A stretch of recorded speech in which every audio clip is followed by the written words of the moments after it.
These 12 reel-to-reel tapes are going up for auction tomorrow in the UK. 90 minutes of candid conversations with John Lennon and Yoko Ono. Our only worry in the world is that we die together at exactly the same minute. Otherwise, even if it's 3 minutes later, it's going to be hell. They were recorded in 1969 and 70 by Winnipeg journalist Ken Zielig, who was working in London for the CBC and the BBC. What Beatle music do you look upon as being outstanding? Well, I'm prejudiced. I like my own, I like Revolution Number 9. Name other favourites from the 60s. Walrus, Strawberry Fields, Day in the Life. Zielig interviewed Lennon and Ono as newlyweds soon after their bed-in peace protest in Montreal. Who was paying for the War is Over campaign?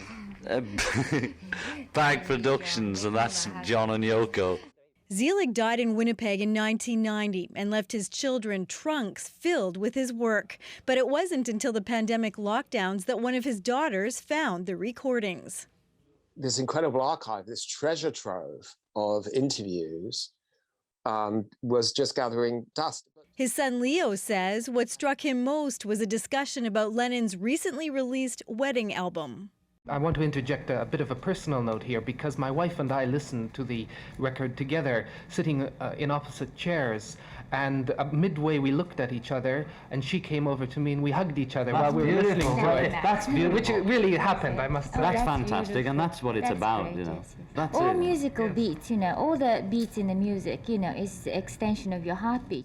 That is incredibly special. And of course, to hear it about your parents, in an interview with John Lennon and Yoko Ono is extraordinary.